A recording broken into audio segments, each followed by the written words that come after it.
Welcome to Biota Live. I'm Tom Barbalet, and this is a continuation of the Biota podcasts. For more information on the Biota podcasts, check out biota.org/podcast. We have three callers on the line. I can identify Bruce Damer first, so I'll bring him in. Hello, Bruce. Hello, Tom. Good to talk to you. So we have two more callers. I'll just bring them in. Travis Savo. Hello, Travis. How are you doing? I'm doing fine. My finger is healing nicely. So, for people listening, Travis was involved in a car accident. A car hit him while he was walking on the side of the road last Thursday night. Otherwise, he would have called into Biota Live on Friday. You missed a wonderful discussion, as you may have heard. But welcome back, and I'm glad you're feeling recovered. Yeah, everything's fine. Actually, it was quite the scene. I had to chase the people down who hit me and stop them from driving off. But everything is under control now, and I'm back on track. Terrific. Hello, third caller. Hi, Tom. This is Scott Davis. Oh, Scott, wonderful that you're calling in for a show topic that you suggested. Good to have you on the show. Thank you. It's good to be here. So, as we have three well-versed Biota Live participants, they're familiar that we have news and notes. For folks who are interested in calling in as well, the contact number is 646-200-0640. We have an active chat room as well for folks who'd like to participate but don't necessarily want to call the US number.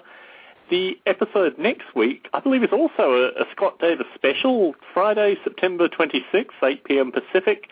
Open source for pragmatic development. Scott, can you introduce this topic? Well, I was interested in learning more about open source development for artificial life and what are the pragmatic issues related to starting a project, working on a project, getting other people to participate in the project, that sort of thing. I have an open source project that I've run for a while. I thought it would be interesting to discuss with other people and who have done the same and what issues they've run into. So for folks interested, that topic will be next week, Friday, September 26th at 8 p.m. Pacific.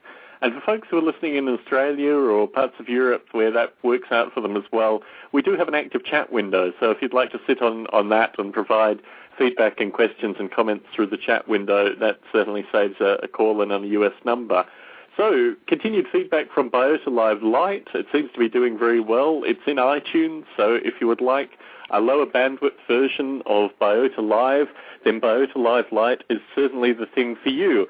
I said a few weeks back, and this is probably a recurring topic, but if people are interested, please do leave reviews in iTunes. There is some equation where people who look at iTunes also see podcasts with a larger number of reviews. And I think the only review we have to date, it's a US review, relates to the sound quality. So if you like what we do in Biota Live, please leave feedback on the iTunes store with regards to it, and hopefully we'll get more listeners. So Grey Thumb-related news, quite a bit of Grey Thumb-related news. Before I start on the formal Netherlands and Silicon Valley stuff, Grey Thumb New York, Bruce.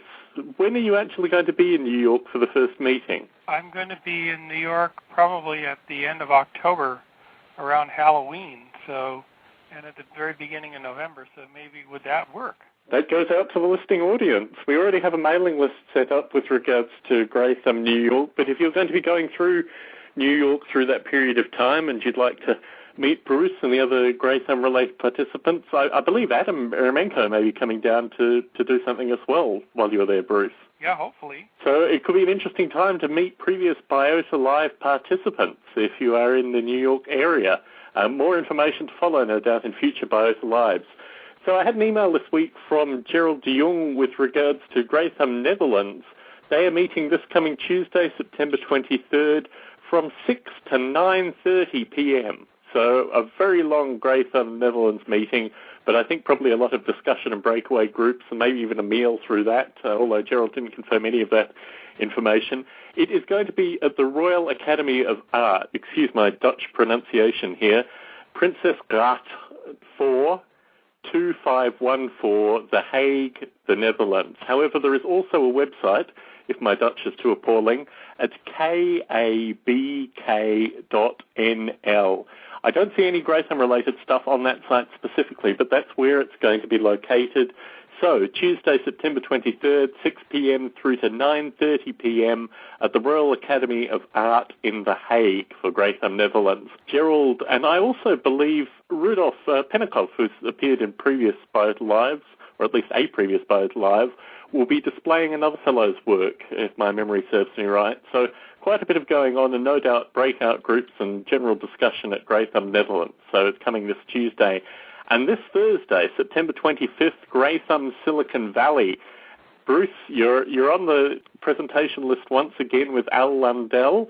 You're going to be talking a little bit about what you're going to be talking about this evening with regards to the Evo grid, but I also sent some discussion out to Osher and probably CC'd you and Al with regards to the Biota 3 DVDs that Al produced probably a couple of years ago now that I've seen on a number of occasions. But there are a couple of breakout groups from that where you folks discuss a kind of early precursor to the Evo grid.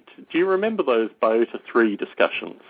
Yes, and in fact, on the Biota 3 site, there's a big photograph of a bunch of us standing next to a good old-fashioned chalk blackboard with all these drawings on them, and I can make out the drawings.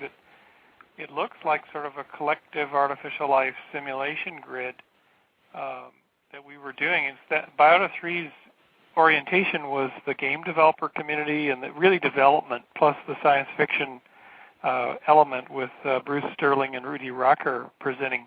So, and a couple projects actually did come out of Biota 3, the Virtual Life project by Tom Ray, working with the Math Engine guys to do the blocky creatures from Carl Sims, but in Math Engine. But yeah, there was absolutely discussions then. So, in addition to that, Scott Schaefer will be giving an update of that life, and potentially Oshi Yudga himself may present a little bit about what he's doing with Swarm. And for folks who've listened to the Biota podcast, you'll remember Paul Johnson, who was connected with the Swarm development and uses it for political science applications. So I'm interested in seeing the videos. Al will not only be doing the videoing, but he'll actually be on the video this time, Bruce. A lot to look forward to. 7 p.m. For Greatham, Silicon Valley, Thursday, September 25th at SRI International in Menlo Park, which is pretty well the de facto meeting place for Greatham, Silicon Valley. You need to be on time. The doors will close at 7:15. Osher would like to be emailed.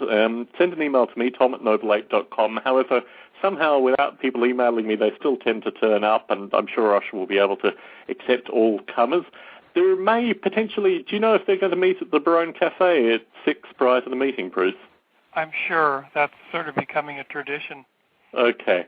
So as per standard practice, meet at the Barone Cafe at 6 p.m. if you have other related, discussion points or would like to meet with folks such as Bruce prior to the Greatham meeting. And my understanding is that, Scott, you presented at the last Greatham Silicon Valley meeting, and it was quite a small and intimate group. Do you want to talk a little bit about that? Sure. Yeah, it was a really nice meeting. It was a very small group. I think the smallest we've had, even including the original one. I think it was about 6 or 7 of us altogether. And unfortunately, Al wasn't there. He usually videotapes the presentations. But it was kind of nice in the fact that it was a small group. I got to really discuss my project and have a lot of nice question and answer sessions. It wasn't just, a formal PowerPoint type presentation. And it was a very nice, very kind of laid back presentation and a lot of very interesting questions and concepts from the group. So in terms of the top 1 or 2 of those, do you want to talk about anything that you've done in the past month based on that feedback? Probably not on the past month, although I've talked a little bit about some of the different things with my group. One of the things is that my project, which is called the Mars Simulation Project, a simulation of a future Martian settlement by humans. One of the concepts was that I was trying to put way too much into the simulation, 15, 16 bases spread out all over the planet interacting with one another. And come forward a little bit better if I just had a smaller group close to each other, so it wouldn't be so overwhelming to the user. We talked a bit about adding more to the medical simulation aspect of it, with different medical problems that are very accurate to actual medical issues people might face in that setting. We talked some about databases and different ways that the information could be stored between simulations. At the moment, it just stores it in a binary file that doesn't update well between versions and could potentially get corrupted. So it's a bit fragile. There's a few different ideas like that. Also talked about maybe applying for grants or using this in ways with scientific research, which I think would be a very interesting thing if I could find a useful way of tying it in. So do you think it's going to be a joint NASA-SRI-sponsored project in the future? Was that the feedback that you got? I don't know about SRI or NASA in particular, but I might be able to work with some universities, particularly in the social sciences, and possibly with NASA Ames as well, in trying to model the social issues of future bases on Mars or the Moon or other locations in the solar system. I don't know. I've been talking a bit with John Cumbers, who's done presentations involving wet artificial life and that sort of thing at the Silicon Valley meetings. And we were talking about ways to simulate genetically modified biofuel-producing algae that could fixate carbon from the natural atmosphere of Mars and turn that into useful material. So we might find a way to simulate that in the simulation. Terrific. Yeah, I thought John Cumbers and you were a natural kind of connecting point with regards to your interests. But for folks who are out in the Bay Area or even a reasonable commute from the Bay Area, these are the kind of things that go on at Graytham, Silicon Valley. So if you have a project or you're even going through the Bay Area for a period of time and can't make a formal Graytham meeting, there are certainly a number of folks like Scott who are in the Bay Area who'd love to talk about artificial life and love to talk about the potential of these kind of simulations. So certainly get in contact even if you're just going through. So from last week, we got a lot of great feedback with regards to having Larry on. And to put this in some degree of perspective, when I chatted with Steve Grand, I talked with him for about 3 hours over a month period. And I knew coming into the chat with Larry last week that an hour just wasn't going to be enough time. So I've certainly invited Larry back. In fact, he's going to be back on at some stage with Ed to discuss protocols, languages, and algorithms. And this was also a listener-submitted question, too, with regards to the power of languages in particular and whether there existed a perfect artificial life language or whether we should be developing one in the future. And this actually came through, I think, a comment that John Daigle made in an earlier Biota conversation, perhaps, about the frustrations that he had with Java specifically. We are also going to have Larry back on to talk with Dick Gordon. And if you heard the chat last week with Larry, you'll hear towards the end that I was trying to make some discussion linking points with regards to Dick Gordon's discussion of artificial life's impact on science. And certainly I'm a new convert to this. In fact, I think Dick and I came to it from different perspectives, but certainly came to the same conclusions, and Dick is trying to pull in the likes of Bruce and co. into this idea as well. So it would be really interesting to have Larry on and have him able to interact with Dick in real time to discuss these issues, particularly as Larry is an artificial life academic, but also obviously has a solid background in industry.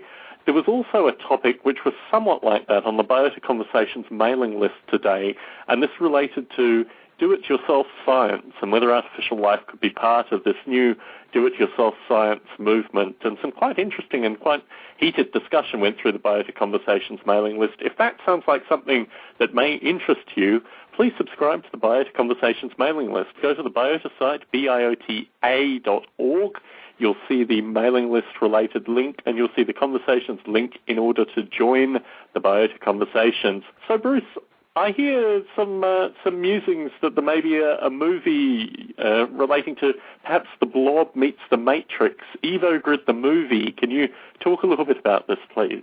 Yes, and based on your suggestion, I actually put the storyboards and the sketch and the script up on evogrid.org. So anyone listening to the podcast and go to www.evogrid.org, and it's right at the top of the page, along with the other EvoGrid related news of the last 6 months. So if you click on that, I don't know if anyone's looking at it, the sketches are there for the storyboards and the script. And just to kind of rewind and give people who are listening a little bit of an update, the EvoGrid concept, as Tom was suggesting, is actually a concept that has been bubbling around the artificial life field for some time, which is how do you create a grid that attaches or allows artificial life simulations to work together. And really there's two parts to this. One, that the extant or existing different simulations are able to exchange objects, creatures, algorithms, physics, whatnot, over a network and send things back and forth to make a richer whole, or that there's something that I think Dick Gordon really came up with in the book, which was what he calls the origin of artificial life, where another EvoGrid would be a large grid of machines that just sits there cranking away on a digital primordial soup with certain parameters, and you crank away and hope and pray that some phenomena emerge from that. So it's sort of a hands-off approach, and I kind of call that EvoGrid origin of life versus EvoGrid intelligent designer. So there would be two EvoGrids in a sense.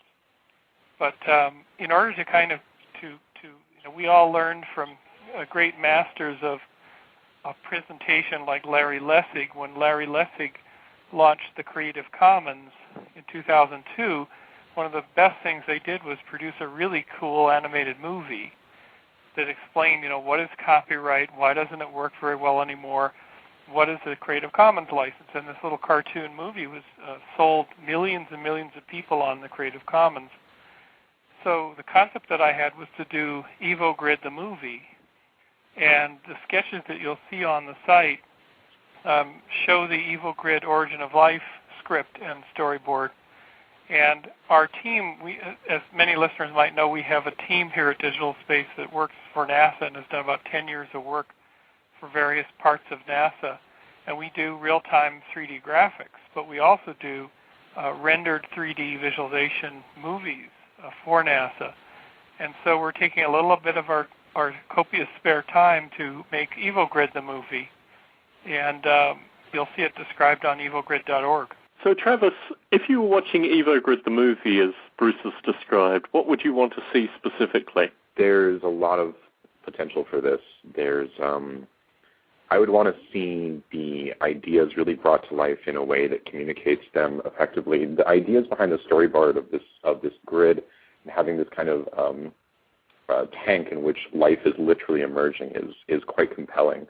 So the things that I would want to see in this are the ideas like how this is possible and why this is a potential, and why this approach is actually deemed to we think it's going to be effective, and the different approaches are as Bruce is describing them are also both very compelling because they definitely take a very varied approach to it, and I'd kind of like to see a little bit more of that type of idea explored in the video. And Scott, what would you like to see in EvoGrid the movie?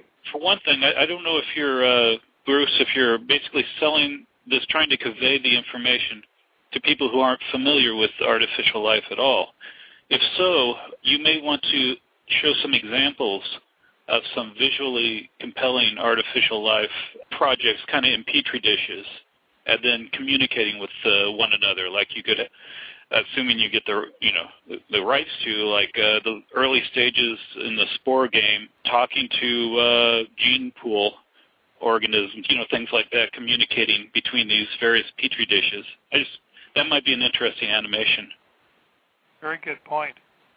Certainly when I talked to Bruce about this during the week, I saw a genotype-phenotype distinction where the genotype is fundamentally, and you don't need to see, nerds tinkering away on keyboards, but it's the background to what actually goes in the organisms that enter the agar, that enter the jelly, the the grid fundamentally. And Bruce made an interesting point. He said that basically this was an initial pitch. This was to kind of grab people's attention initially, and then you could hit them with the depth following. Do you want to talk a little bit about that, Bruce? Yeah, it's kind of a playful, fun thing initially because there's so much talk about singularities and stuff emerging in cyberspace, but actually nobody's really even working on that. So in some ways, except for people in Gray Thumb and Biota.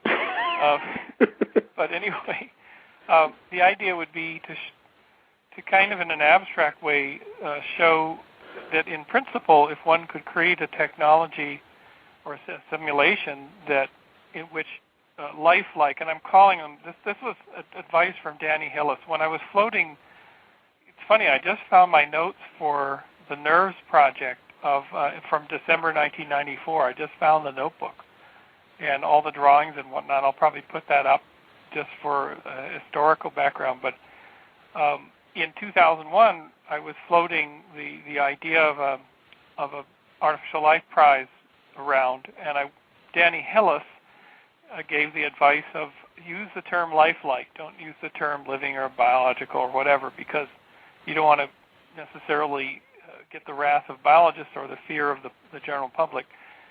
And when I talked to Richard Dawkins about it, he was extremely positive about it and wanted to be involved, which could be a good thing or a bad thing. I have no idea, but probably a good thing. How many times have you actually met Professor Dawkins? Well, initially we invited him to Digital Burgess, and I talked to him at that time.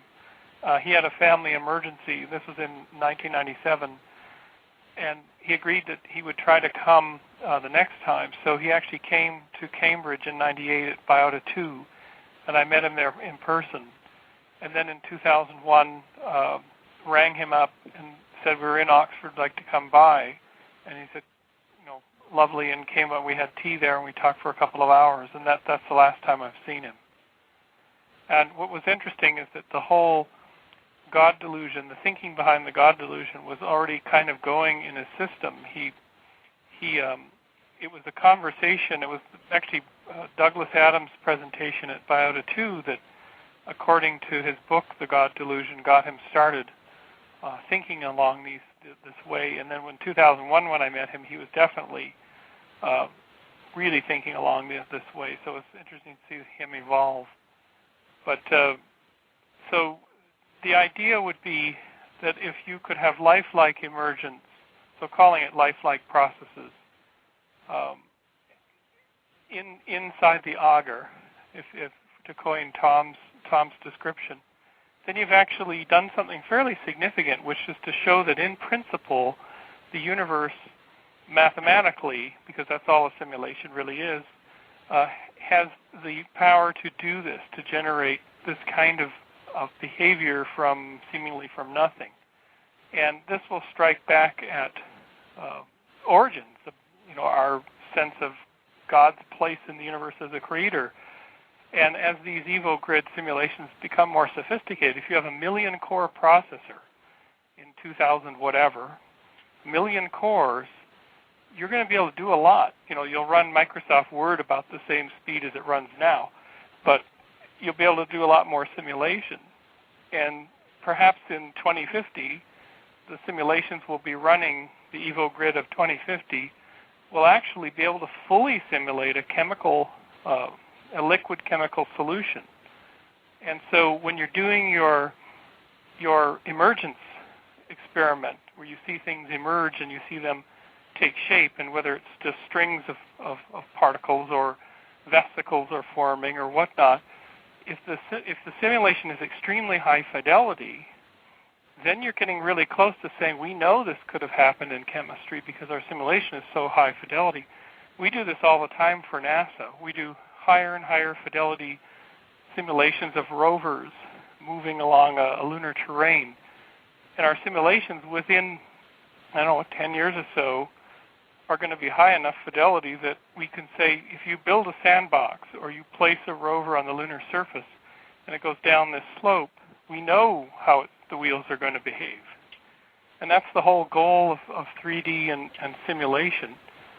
So it's an upward curve. It's not one of Ray Kurzweil's singularity curves. It's an upward curve for something else, which is representing reality and then answering fundamental questions about where things came from. And I mean, certainly for the past probably 18 months with my own Noble Ape development, I've been looking at this idea of atomized simulation, and actually in the past week had some quite major breakthroughs in terms of getting N-core processors from your favorite chip manufacturer to basically run as if it were a serial processor. And I think this kind of feedback into the simulation community, I'm interested in actually getting polyworlds running with this kind of technology too in parallel, because I think the potential for not even processor mapped, where you don't even assume a number of processors, you just let the processing power basically take your simulation, is a very powerful technology which is existing currently, but as you say, into the future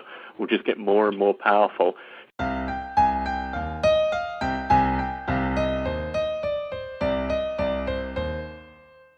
The question for this evening, how to promote your project. So I was thinking a little bit about this, Scott, with regards to what we've already discussed. This seems to be a somewhat perennial topic. And I started thinking about things like the recent Spore PR and also various university PR that we see associated with artificial life simulations and developers specifically. But I think what you were talking about was fundamentally how one promotes your project as an individual. Am I right in that? Yes, basically. I mean, projects could be at many different levels. You could have a large commercial project. You could have a small hobby project. You could, could be open source or proprietary or some mixture thereof. I was just trying to think.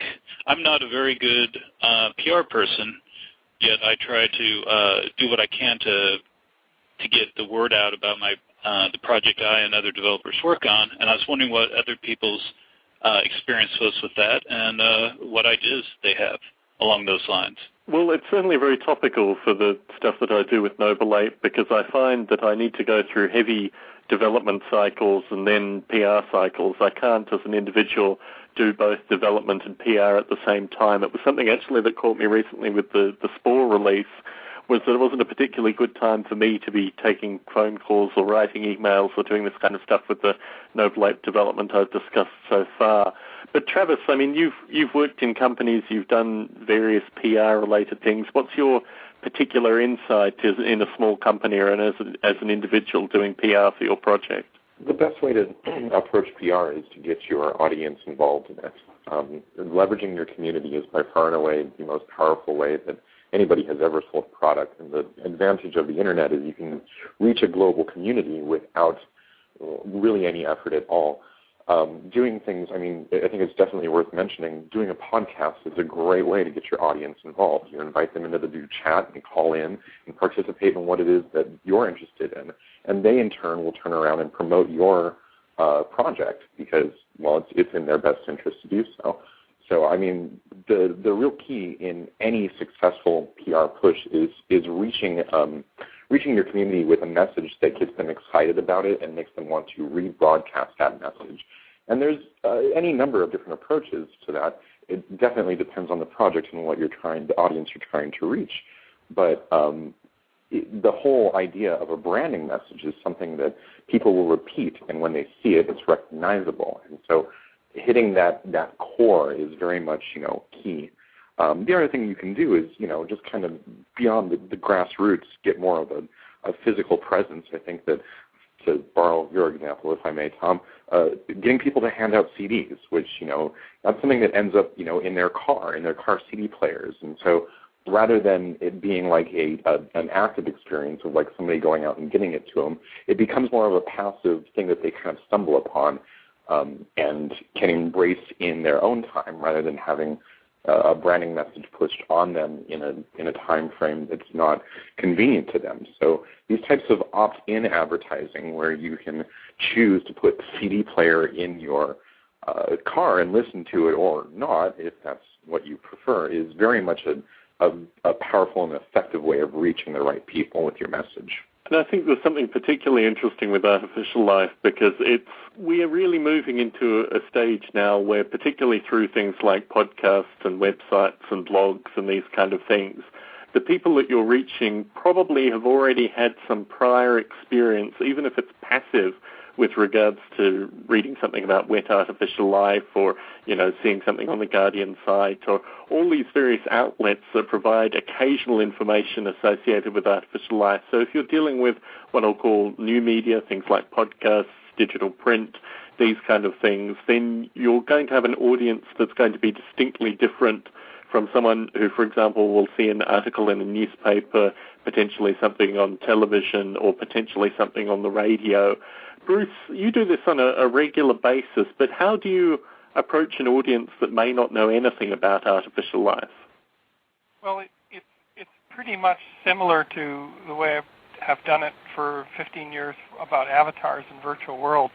I go into the worlds. I go into the environments. The first thing I show is Carl Sims' blocky creatures, and everybody gets that. Everybody loves it. It's very sort of human identifiable, the gorilla blockies running in the fish and the swimming ones and things like that. And then I'll say run Alan Alda's piece from Scientific American Frontiers, so that's extremely well put together.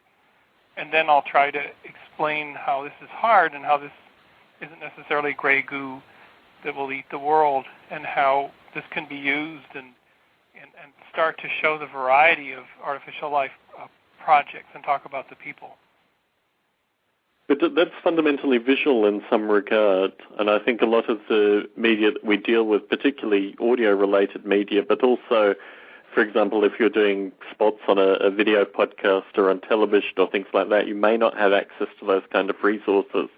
So the really, as well as the visual aids and the descriptive movies and these kind of things that you use in a lot of your presentations, it was interesting recently, I think it was Travis even, that talked about the touchstone effect relating to Joe's work and how he described his work interlacing with artificial life. And I think there are many different components that one can use to describe artificial life to an audience that's not familiar with artificial life. I find talking about anthropomorphism and philosophy and all these kind of things for people who've heard me speak previously about artificial life gives an immediate personal connection, particularly with regards to animals and the difference and same qualities. And this is fundamentally what artificial life is about on an emotive level. But what I find interesting now also is that we, through this collection of blogs and online articles and even various aspects of media, I think the earlier videos, there was a BBC one and the one that you mentioned, and now also a Discovery Channel 1 featuring Larry Yeager, that talk about artificial life in a historical context, in some regard don't portray what the modern artificial life community is about. And this is an interesting problem, that if you interact with people who just say, well, artificial life's just genetic algorithms, I mean, I already know what artificial life's about, or, oh, I saw that movie in the 80s, what's going on with artificial life now?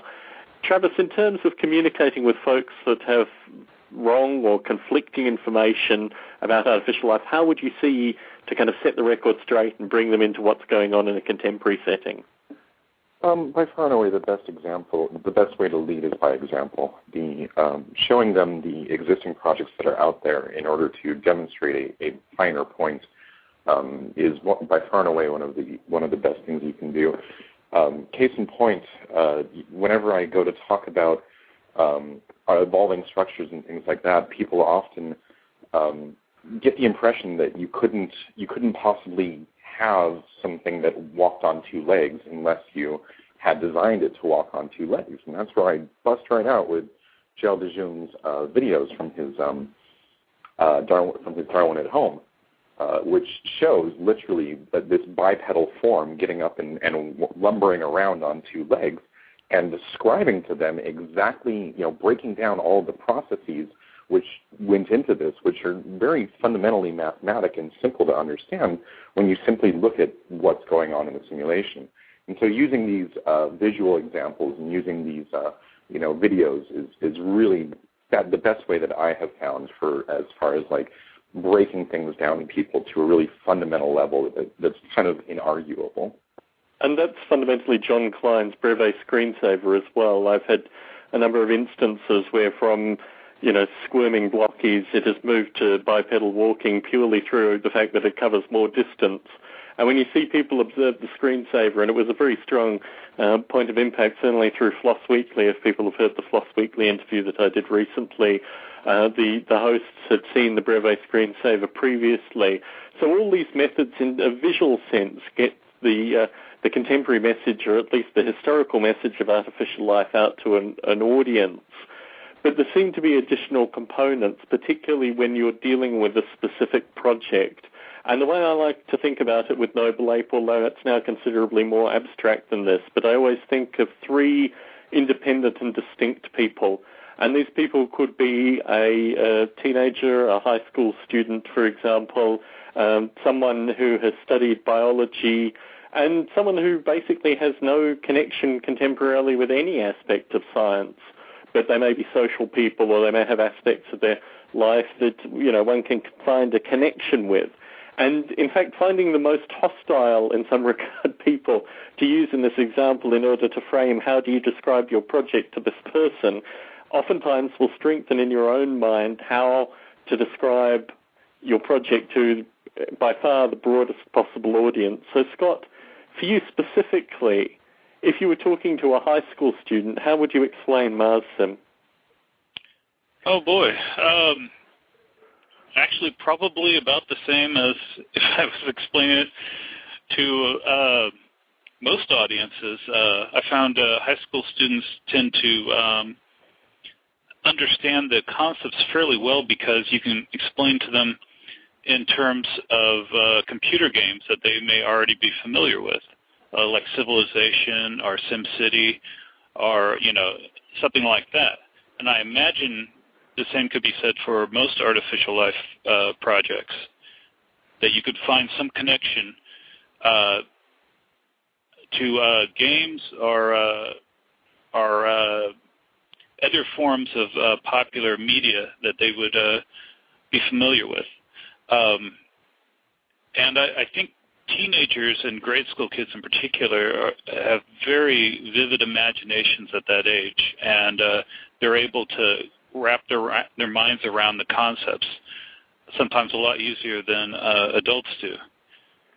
But in some regard, that can be a double-edged sword as well. When I started developing Noble Ape, the immediate feedback I got was, well, isn't that just like SimCity? Or, aren't they already doing that at Maxis? Or what's the depth? What's the interest in this thing? And I think with regards to particularly misinformation or just a misapprehension with regards to artificial life, you really need to be able to move past just the pure touchstone analogy into something which is considerably more personal and active in order to engage with particular audiences. Bruce, I can't imagine you ever going into a hostile crowd, but I can certainly imagine you going into a disinterested crowd in some regard. I mean, your background is really talking about avatars, and I'm sure out of the audiences that you've spoken to over the past 15 years, there have been particular audiences that you've turned around. Can you talk a little bit about one of those experiences? Well, it's certainly the much harder audiences are the academics. I mean, they already have a tremendous amount of filters and things up, and they're very specialized in their fields. The best audiences are young people, high schools, elementary schools, when I do science talks in elementary schools. One of the things that happens, especially in the United States, is you have to be sort of concerned because if you're talking to schools and there could be a religious sort of fundamentalist component, anti-evolution component going on anywhere, you may get a question about whether all of this is work or is evolution a real thing, et cetera, et cetera. And so in order to turn that around, you have to really go back down to basic things like talking about how dogs are bred and how you can see the evolution of we're always trying to get better medicines because the bugs keep changing, and that's evolution, and it happens really in front of your eyes. And then you can win over audiences, but you really can't talk down to people. You can't use sort of fancy words, and you can't kind of go and I think this is really important, go into the pop culture kinds of things, so the way that, say, Ray Kurzweil would address an audience. You know, a mixture of pop culture and futures that are very highly unlikely, and a lot of terms and inventing new terms. And it just creates a hysteria. It creates either a kind of a cult following, but also a hysteria or a kind of a delusional state. And I think that as engineers, most of us here are engineers, we have to always be careful to not do that. So that's an interesting critique, because in some regard I would say the opposite, that what we have in some regard is an ability to actually critique the hysteria and provide feedback and analysis where if people have heard, for example, about Kurzweil's work, we can offer very distinct and credible critiques with regards to a number of aspects of his work. And moreover, it gives a currency and an importance to what we're doing than if we just sit on our hands and say, well, you know, this little simulation and the dots move around on the screen and like all the monkeys and these kind of things.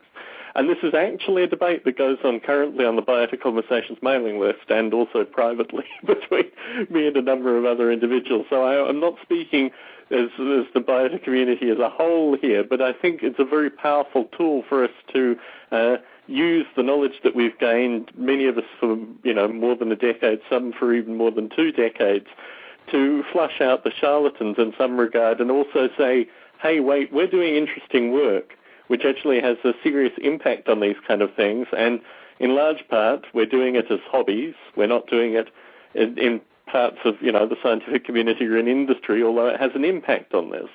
And this kind of narrative I've found recently, and certainly a number of the folks who are listening to this podcast now came to it through the Floss Weekly interview, it seems to work in some regard. Now, the critical part about that is that you will get called out and you will have to give increasingly detailed descriptions about exactly what you mean. But I will return to what Bruce said, that you can't use new terms unless you define them really tightly and in a way where they then become part of the popular vernacular as well.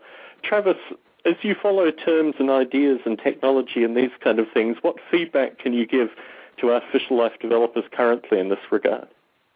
Stay the course. It's as much evangelism as it is anything else. Getting people to understand and believe in the ideas is largely, at this point, a problem of vocabulary.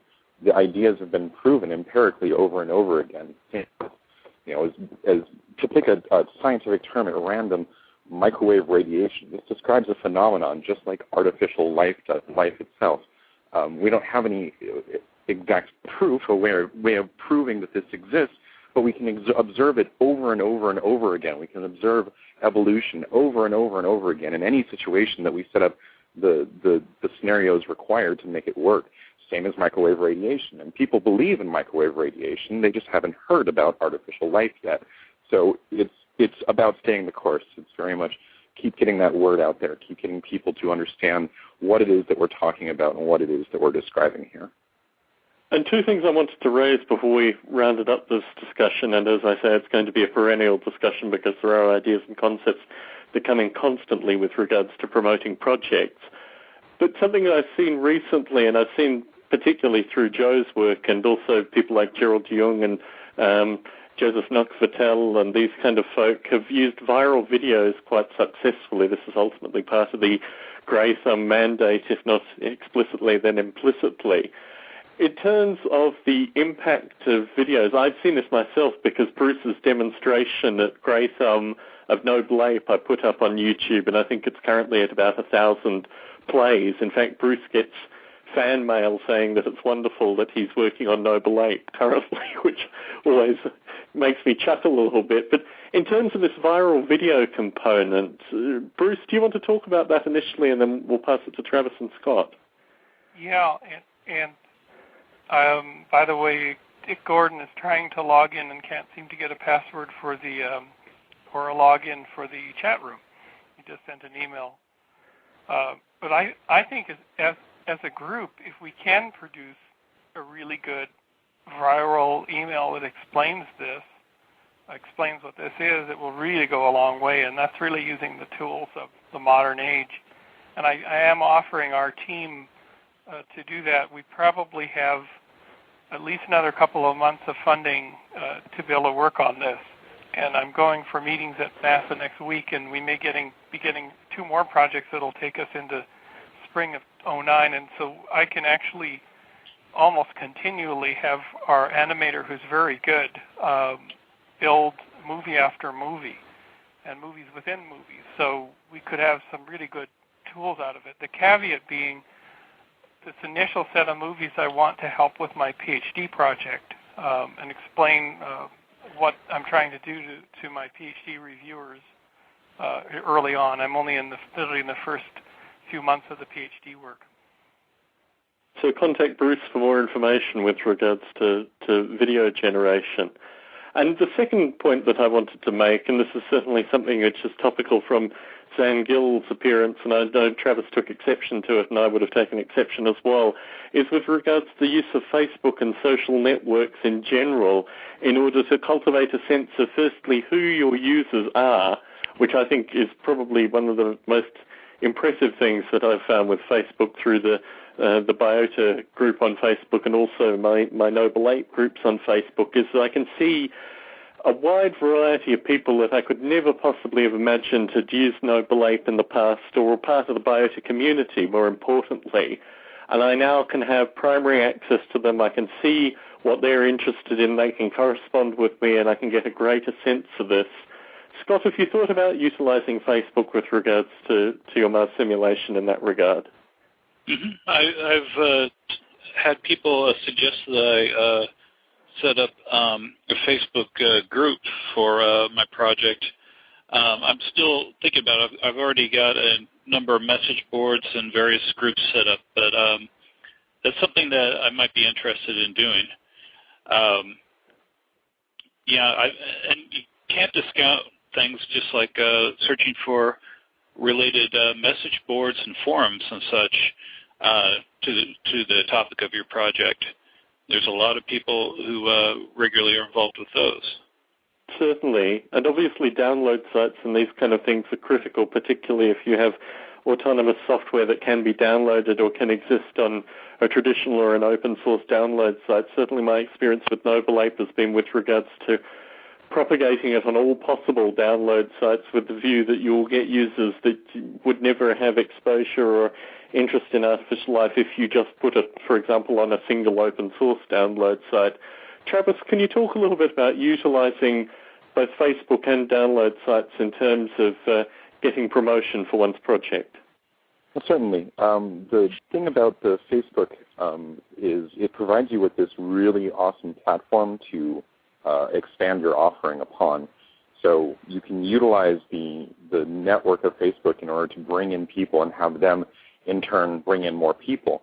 So an interesting experiment might even be to try and build an artificial life Facebook application in which we explore some of the scenarios of evolution in a social sense, bringing people in and having people doing different things to expand their networks and do things like that. The file download sites are equally important. The thing that is most important about them is you have to reach them with a good medium. Video is an awesome medium because it really does reach an easy to hit crowd, right? You know, they pull it up and they're watching it, and it's 5 minutes of their time, and they've got this visual and audio experience with it.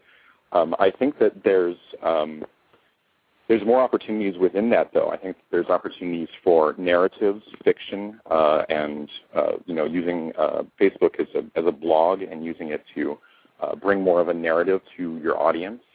There's lots of different ways to capture them on Facebook, not just with applications, but also with groups and discussion lists and things like that. So there's lots of different options available to you, and it's really a matter of finding the one that works best for your particular projects and finding the one that works best for your audience. And the user-generated content through YouTube is just phenomenal. I mean, the ability to have, if I was writing a project currently, I would look into the video interface with regards to YouTube just in terms of I mean, for example, if you look at Joe Ream's work, it is all user-generated content on YouTube that then focuses back to his primary site. And the ability to have that in a kind of plug-in interaction where people can say, oh, this is cool, I'll take, however many minutes of this evolving or what have you, and then immediately upload it to YouTube is very, very powerful. Do you want to talk a little bit about this, Travis? Oh, it's absolutely amazing. The technology is rapidly progressing. There's, what's his name? A famous blogger, his name is escaping me, who's predicting that the Apple's going to come out with some more technology here to further improve the situation, namely video encoding and decoding chips standard in all of their products. And if this happens, the ante will be upped even further, because now we'll be dealing with users who are capable of producing high-definition movies literally on the fly. And combined with the amateur video production programs that are available and that are literally studio quality and are being used in studios, things like Final Cut Pro, the opportunities here to the home user to create just absolutely stunning content is mind-boggling. And the thing about it is it's so easy to take that content and transport it anywhere else. You can take the movie and embed it on any web page and send it to your friends. And the reach of it is it's infinite. The potential is amazing. Certainly. And with 5 minutes remaining, Scott, have we covered sufficient number of topics for you, or are there other topics that you'd like covered in a future promotion-related Biota Live? Oh, the only thing else I would talk about related to promoting your project is every time you come out with a new release version of your project, you should use that as a opportunity to promote it, or at least that's what I do on my project. Every few months we come out with a new version release, and I put the message out to all the message boards and forums, and also to Fresh Meat, which is a release file download site that is freshmeat.net. is very impressive for open source projects, and it from there gets sent out to hundreds of other sites. So to me, that every time that we put out a release, that's a great opportunity to look for fresh ways to promote the project. And analogous to podcasts, Fresh Meat has a subscription service as well, where people can subscribe to your project and get every new release that comes out, and that's certainly something that I found very cool with regards to Noble Ape releases as well. So with 3 minutes remaining, I'd like to thank you all for participating in this evening's topic. It's been wonderful to have an update with regards to the EvoGrid, Bruce. In the next few weeks, we're going to have Scott's open source topic next week. There is potential for us having Larry Yeager back on, and if we have Larry Yeager back on, it may be with regards to Ed coming on and discussing protocols, which almost fits into the open source topic. Or alternatively, Dick Gordon. I'm sorry he couldn't call in and participate. I'm not sure what the issue was with regards to the password, but I look forward to having future discussions with Dick, with Larry on as well. I'd like to thank you all very much for calling in this evening and participating. Good chatting with you all.